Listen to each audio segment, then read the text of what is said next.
Hello and welcome to the Freelance Bookkeeper blog. My name is Gabrielle Fontaine and this is the TFB Spotlight.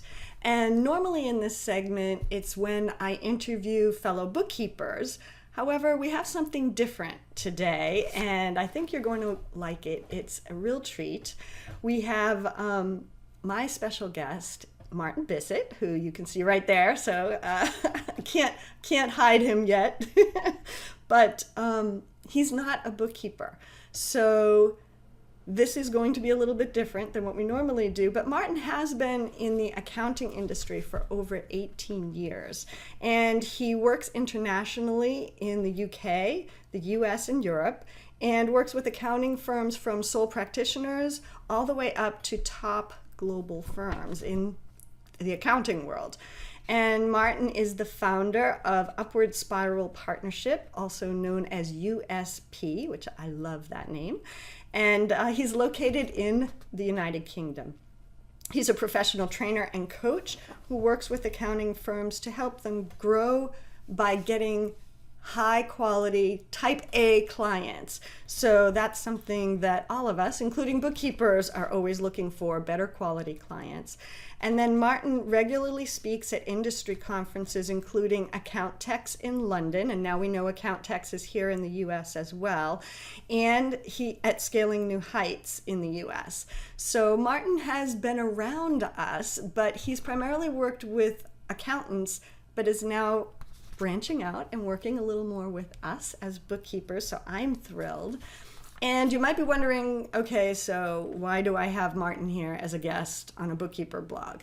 Well, I met Martin through a mutual friend, Mark Wickersham, and it's just an interesting story for us as well. I want to point out for networking, because Martin heard about me because Mark was talking about me, and then he reached out to me through LinkedIn. We had a Skype call. We also then connected through Facebook, and Martin regularly comes to Philadelphia, where I'm located, to work with clients. And I happened to see a post that he put on Facebook, and I could tell from the post that he was in Philadelphia. So then I connected with him, we met in person, and we really hit it off. I saw that we have so many of the same core values in how we deal with bookkeepers and accountants, and I just knew I had to have Martin come on the blog and step into the TFB spotlight for us. So Martin, thank you so much for being willing to do this. Thank you, Gabrielle. I'm never going to receive an introduction like that again, so I appreciate it. Thank you. Well, I think we're going to be hearing a lot more from you, not in the not too distant future. So first of all, just so everybody can get to know you better, tell us, how did you start working with accounting firms since you're not an accountant? I asked myself that question many times. The background is that in the late 90s, there was a huge sea change in the way that you could market your accounting firm. And this led to an organization that I had yet to have any involvement with start to adopt a approach towards a niche approach or a niche approach towards, and so they started as a marketing consulting firm to start acting for accounting firms who now had the hunger to take advantage of legislatory changes and start marketing themselves to their potential clients. At this time, I was in the software world, and I was out there working with the likes of the Walt Disney organization, and getting Christmas cards from Mickey Mouse. It was a good life.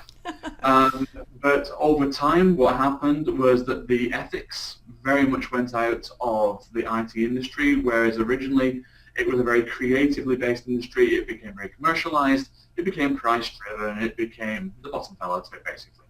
And so I was no longer comfortable in the environment. I was no longer prepared to do what everyone else was doing to win clients and to hit their targets. So back in the glory days of CD-ROM, I can just hear now listeners going, oh, let's Google that. The CD-ROM days, directories, when they first moved from Yellow Pages, went onto CD, and you would put your CD in what's known as the cup holder and put it into your AT MIDI stack case. Now I've lost the audience entirely, and Not us old folk who remember that. so the problem is that rule of references are old now. That's the problem. That feels like yesterday. But decided I wanted to have a change of career from the IT world. And the process kind of went like this. Well, what do I want to do ultimately? I want to help people. What do I know anything about in order to help people? Business, I guess. Okay, how would you help people and still be able to make a career out of it? Consultancy. Okay, what do I know about consultancy? Zero. Right, start from there. And I put in this little business directory disk and I typed in management consulting firms in my hometown. I wasn't working in my hometown at that time. And the first name that came up I called, back when you use phones for speaking to other human beings, and I called. And the person who answered said, how can I help you? And I said, could I speak to the managing director, please? That's our United Kingdom version of the CEO. And they said, what is the call regarding? And I said that the call was regarding employment. And they said, oh, is this about the vacant marketing manager's position? And I said, it is now. And that was the starting point. They said, what's your name, please? And I said, Martin Bissett. And they said, they went through to the managing director and they said, I've got Malcolm Bishop for you.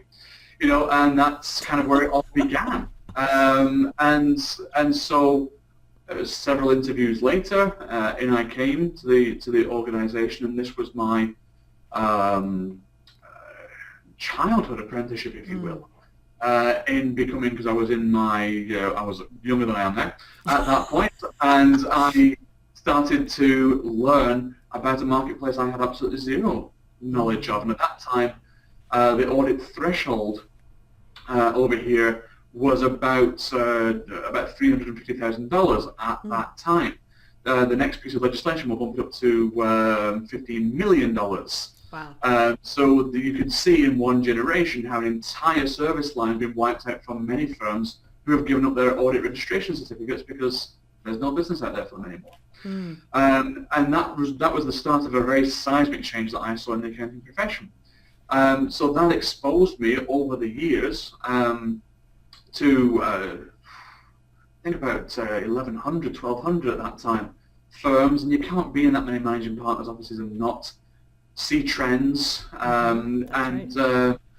After 14 years of doing that, being appointed to the board of that organisation and serving as a director for 10 years, I left a very comfortable position, kind of momentary lapse of reasons, I think Pink Floyd says, and ended up on my own with my own business, and trying to really forward the work that has its genesis in what I was doing back there. So as we now stand, as you say, the exposure is global, and I am now trying to make the biggest contribution I can make to the profession, both from an accounting and bookkeeping standpoint, because there's an untapped potential, there's an unlimited amount of power in terms of the outcomes that these professionals, specifically accountants and bookkeepers, can create for their clients.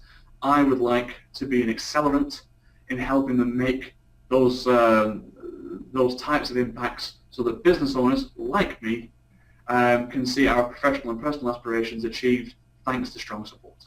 That's how it's all come together. I'm going to ask you a question off script, because the way you said that made me think of a distinction between accountants and bookkeepers. Who would you say is actually closer to the business and or has the most influence in supporting the small businesses? Or do you think it's, one isn't more than the other? That's a superb question, first of all. I had no idea we were on script to go off it. But the answer is depends. And what I mean by that is you will have a proactive and a reactive bookkeeper. You'll have a proactive and reactive accounting firm. Yes.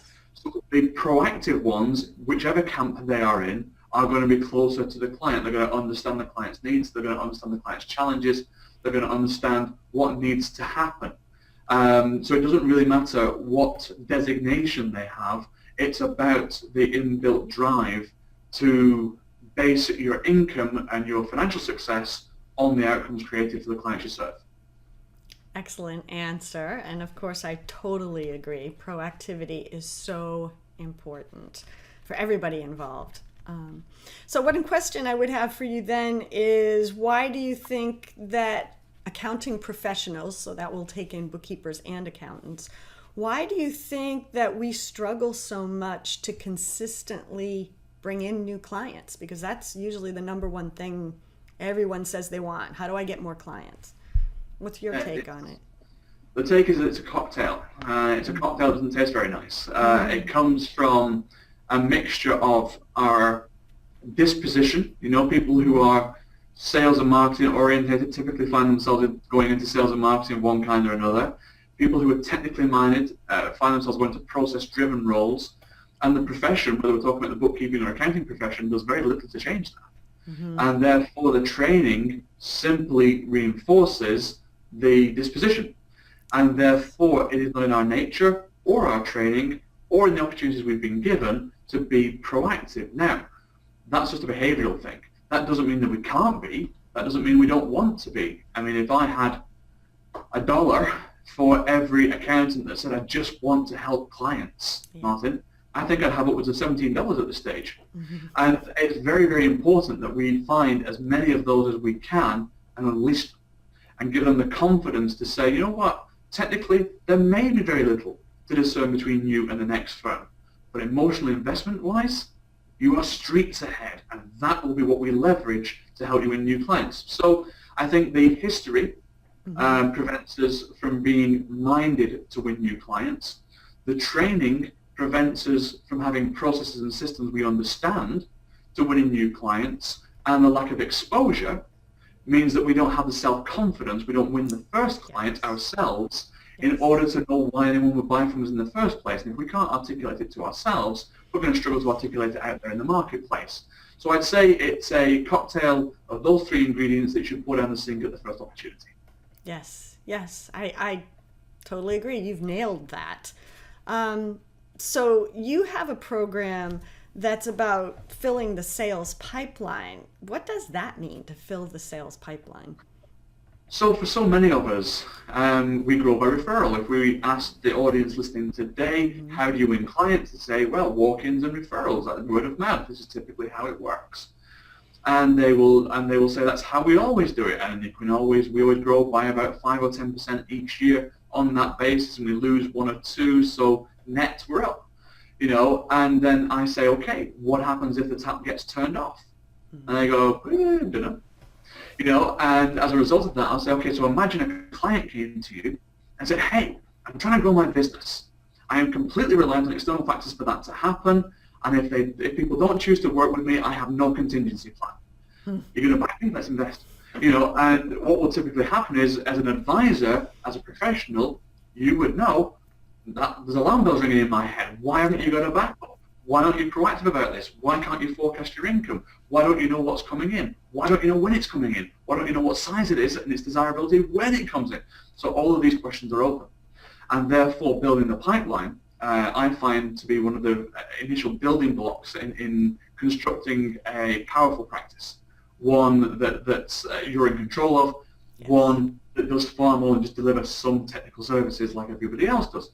So we build a pipeline and we use 7 avenues of exploration to find those sources of where new business can come from, because for many firms or bookkeepers, they're sat on work and potential work that they haven't realized they're sat on. So before we do any marketing, we can actually bring stuff out from under the ground that they didn't know they were sat on in the first place. And when we have that mind fully, that's our starting point. We then look to proactive marketing to keep it filled up at the top, and we focus on forecasting. I have a little system for showing a probability of win, and therefore we forecast on those with the highest value, that have the highest probability of converting at the lowest time scale elapsed for doing so, so the one who can win the quickest.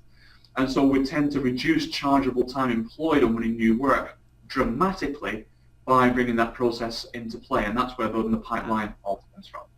Wow, that sounds amazing, because it does have a process, which we love, and it's efficient, and it puts us in control. I love it. So Martin, do you have any stories that you can think of off the top of your head, any clients that you've had that you went in and they were struggling because they were only getting clients by referral, and then you were able to work with them, filling the pipeline and showing them how to set up this kind of a system, and what results did they get? I think that would apply to just about every case study that I could bring to bear. Because that is typically the case. I mean, a number of stories are now flicking into my mind. I'm going to pick one of them out from here in the UK, where we had a three-partner firm who were, let's put it kindly, aging.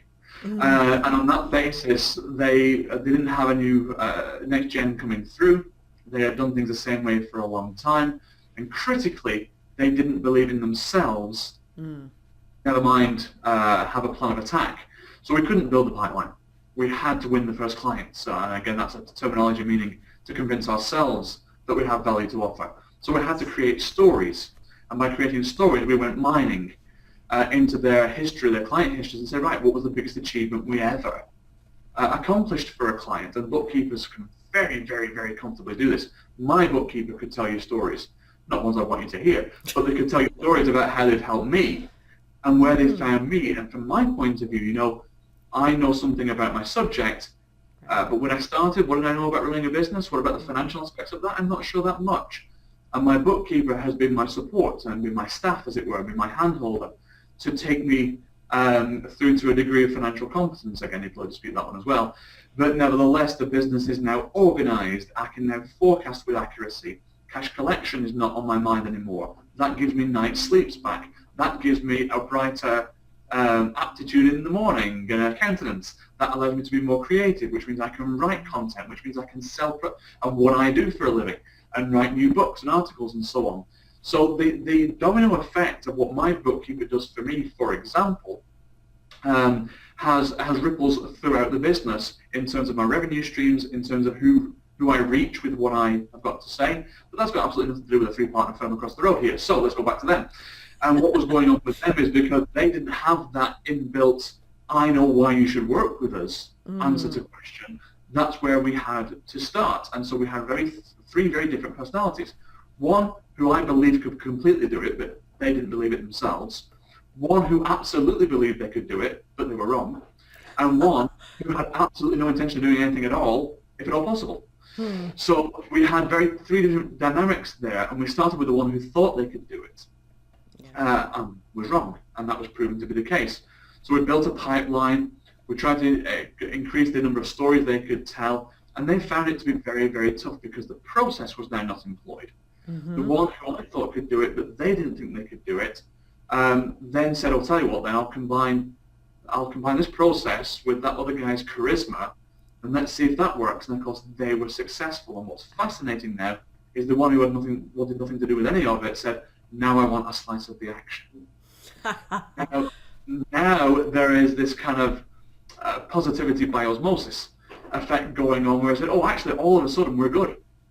All of a sudden we can charge more than we've charged previously. All of a sudden we can paint what we do in a different light so that it has far more resonance with the potential clients we go and see. And now we can forecast it all. Now we know how many we need. Now it becomes a numbers game. If 4 appointments, that means 2 second meetings, which means 1 to 2 proposals, which means 1 new client, which at an average fee of $8,000 or $5,000 or $1,000 means that we get X minute, and it all becomes probability. And therefore we play with the variables to make sure that our probability is as strong as it could possibly be, all coming from believing from the client. Now, that's a firm in Sheffield, Yorkshire here in the UK, and of course they are now into 6 figures, but that's not a big deal. I would normally expect to see 6 figures of growth coming from that sort of approach. 7 figures impresses me. I kind of like 7 figures when that happens, but 6 is the norm. So that's what they've seen. And of course, with each of these wins, they have a story now to tell, and they can bring more and more to bear, which affects what their website looks like, which affects how their staff feel about working there, which affects the profitability that they see, which affects what they can do with salary increases and their own lifestyle goals. Upward spiral. I think it might be a spiral. I should call a business that. Anyway. I think you should. I think I should. I think I should enter it after this call is done. I picked that example because it's representative of whether we're talking about bookkeeping or accounting. It's representative of the light bulb going on. Okay, there's going to come a time when we watch this and somebody's going to say, what are light bulbs? But a light bulb going on and going, oh, I get it. I'm actually of worth to a client. I'm not necessarily evil. Oh, I get it. More people need my help. Oh, I get it. They're not getting help from where they currently are. Another big faux pas. Oh, and all our services are the same. No, they're not. Oh, I can be more. Oh, there is a way of reaching them. Oh, they don't think I'm salesy. Oh, I can quote that price. And it just goes on from there. Yeah. And everybody who is listening to this needs to hear that they have that at their disposal if they will just tap into it. Yes, I couldn't agree more, Martin. I really think you have nailed it. So what would you say is the biggest mistake? We saw like where they were getting stuck, but what would you say is the biggest mistake that most accounting firms or accounting professionals make? There are 9. There are 9 of them. Just number 1. Give us number 1. 4 9 flavors. May I pick 2? Okay, you can have 2. Thank you. Thank you. So the 2 that I see most commonly, this is why I asked for 2, because I see them repeated over and over and over and over and over again, and they're linked to each other. One is to not get the second meeting whilst in the first meeting. So we will have a great meeting, rapport and empathy will be created, there's a reason to talk further, and our courage deserts us, and we say something along the lines of, well, if, there's my card, and give me a call, and I will answer it. And we just don't want to go forward because, that would be pushy. No, that's the very reason you were having the conversation. That's the very reason people like us are giving you the time of day in the first place, is so we'll have another meeting so you can show me what the way forward is. I'm waiting for you to invite me to that. So we need to get a second meeting whilst in the first. And the reason it's whilst in the first is because that we strike while the iron's hot and we don't let other things get in the way. If you give me a week after that meeting, I'll have forgotten your first name. Not because I don't like you, not because you weren't important to me, but because I'm running a business here and I am crammed with things I've got to do. So the impact of it will have died off, it will have cooled off at that stage. So we get a second meeting whilst in the first. That's the most important thing I would say. And we missed that chance and we miss business that way. So really, just so that they can have something actionable from this, the simple step of when you speak to a prospective client, you should always end it with setting a date for the next step, correct? I would say so. And the next step is not a call, it's not an email, it isn't a Skype, it's an in-person meeting. Okay, That's what it's got to how does that work for a virtual bookkeeper? For a virtual bookkeeper, it then becomes a face-to-face. Okay. So that may well be a Skype or a GoToMeeting or a Zoom or whatever platform you happen to use. The point being it's face-to-face. Right. And that we're not reliant on them coming back to us about something once they've seen something or a call has to be returned or whatever it may be. It's a conversation where they can see the whites of your eyes, you can see the whites of theirs, and we can read the body language, we can hear the context and tone of what we're putting across. Is to do that. So for example, how we would do that, if I be the potential bookkeeper, or accountant, Gabrielle, if you could be Gabrielle, that'd be great. Okay, I'll try. I'll give you a moment to get into character there before I start. Okay. And so the way I would play that would be to say, well, so Gabrielle, first of all, I want to thank you very much for taking the time to having really opened up about the business to me and given me an idea of where the support is needed. I've got to tell you at this stage, given our track record in the practice, we are very, very confident of being able to assist you. And what I'd like to do now is to go away and think about this and to come across with what I believe is the most appropriate solution with an investment level that is going to work for you. And what we need to do is to really get everyone who's involved in the decision-making process around the table. Can I ask, who is involved in the decision-making process? Well, in this case, it's me. So okay, so if all the decisions solely rest on your desk, Gabrielle, so be it. Then let's you and I get together. I will need about a week to come up with something that I'm comfortable with, that I'm proud to present to you. But it's Friday today, so that's a week from now. That takes us to the next Friday. So looking at the week beyond that, would Tuesday or Wednesday be more appropriate for you? Tuesday.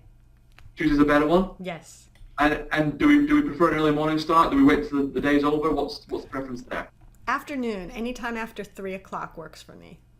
Okay. Well, if it's okay with you, what I will do is I'll go now to work on this proposal. I'll drop you a line as to what we talked about so far, and I'll come and revisit this with you with a formal proposal on the solutions I think we should take forward here for you, Gabrielle. Next Tuesday at 3:30 p.m. and then you can help me shape what the proposition actually ends up being, and we can find out where we go from here, one way or the other. Would that be okay? That would be great. I would love that. Thank you. That's what we'll do, and of course I'll confirm everything in writing in the meantime. I'm now as a character, and so that is a simple process that if you have created that resonance in the meeting, they don't back off on that. Mm-hmm. They might back off on dates to say, "I'm going on holiday next week," or I'm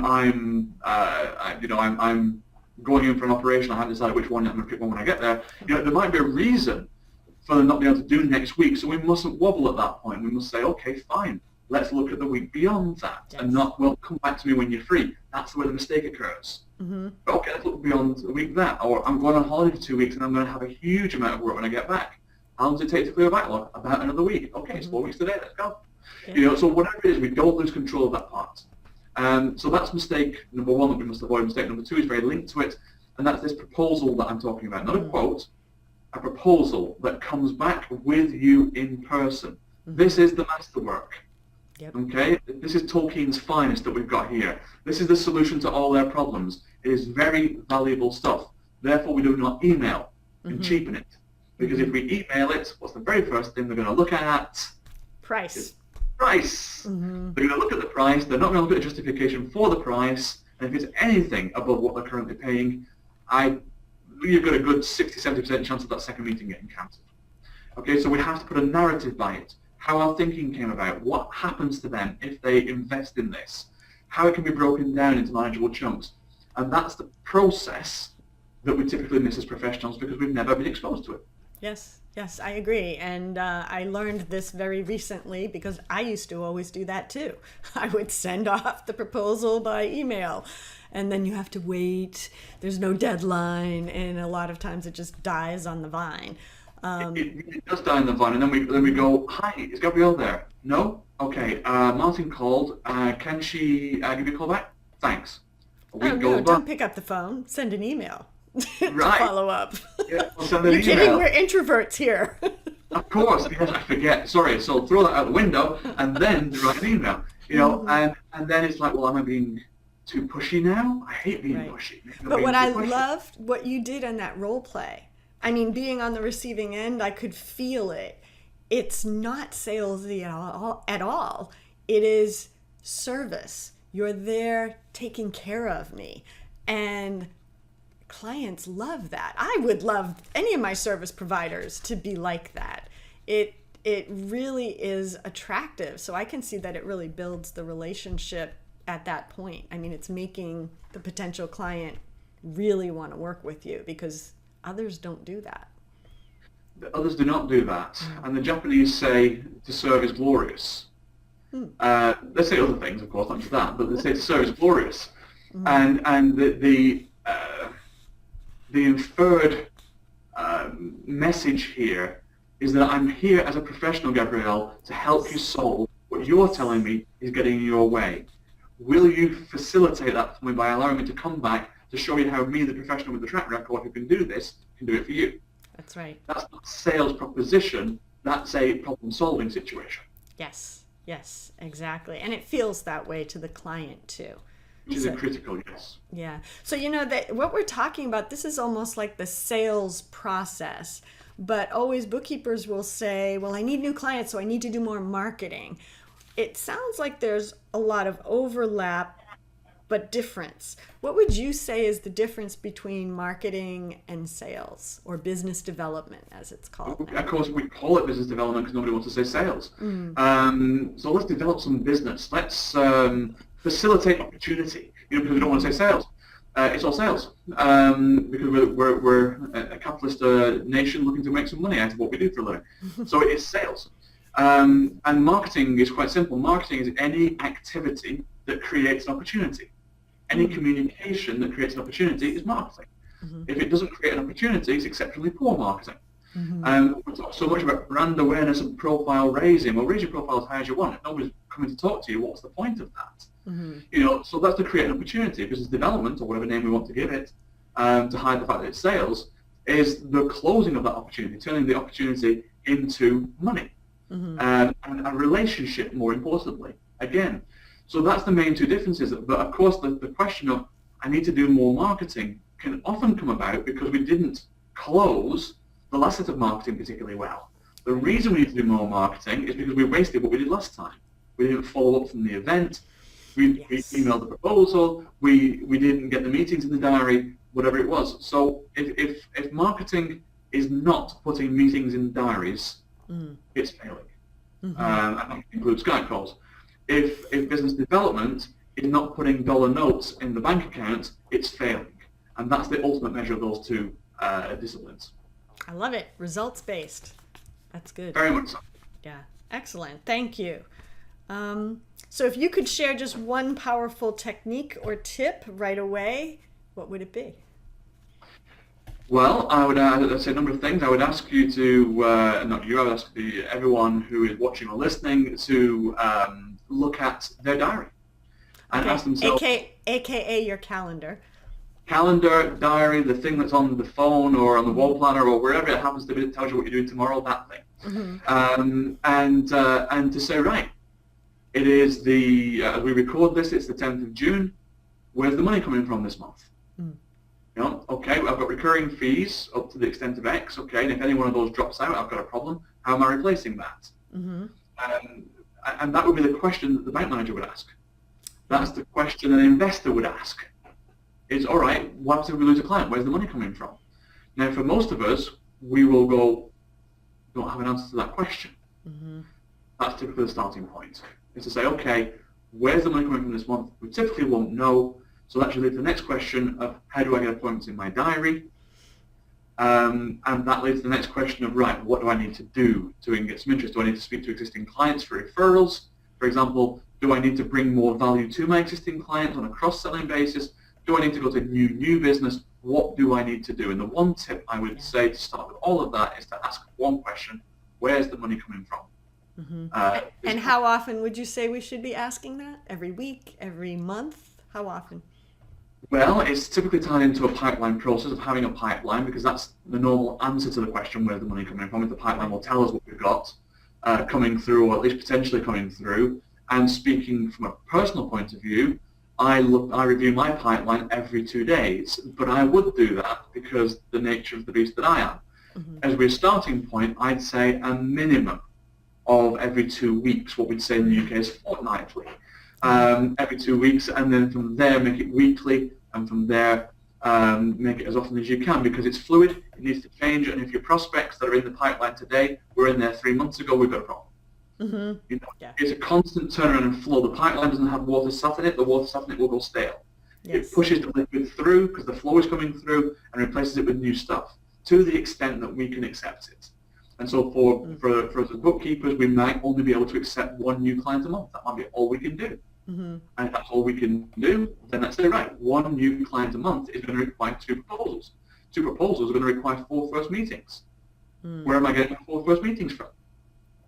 And that's the marketing part, Work it backwards from there. So the tip would be, ask the question regularly, where's the money coming from, to snap you into action, to thinking away from the technical role that you perform for clients, through to the running of the business role, the commercially mature role of, I need to have a process, a system that works for me here. That means I don't have to think about that so often because there is new stuff coming down the pipe. That's right. So it means making time to work on your business and not just in it. It does indeed, yes. And the only way that's going to happen is to schedule it. And I share there that if we have a pet, you know, if we have a dog or a cat or an antelope, whatever it is we've got, you know, and we are working all day long, we do not allow the pet to go hungry. We do not allow the dog not to be walked.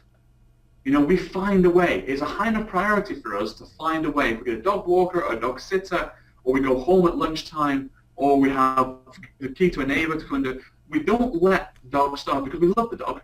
And the dog is a high priority for us. So even though we don't have time for the dog, nevertheless, we make sure the dog's looked after. Similarly, why wouldn't our business be that important to us? And I hear professionals say to me all the time, Martin, I can't grow the firm, I've just got no time. We'll make something. Because all that's telling me is it's not important enough to you. And if you've got half an hour to watch Netflix, you've got half an hour to build the practice. Simple as that. And after your system is set up, half an hour should be all it needs to keep the plate spinning on the sticks. You know, that should be all it needs to keep it moving. It's just a question of priority. And so scheduling it will make it happen. Love it. Love it. That is so good. Well, Martin, do you have any final pearls of wisdom for us as we wrap this up?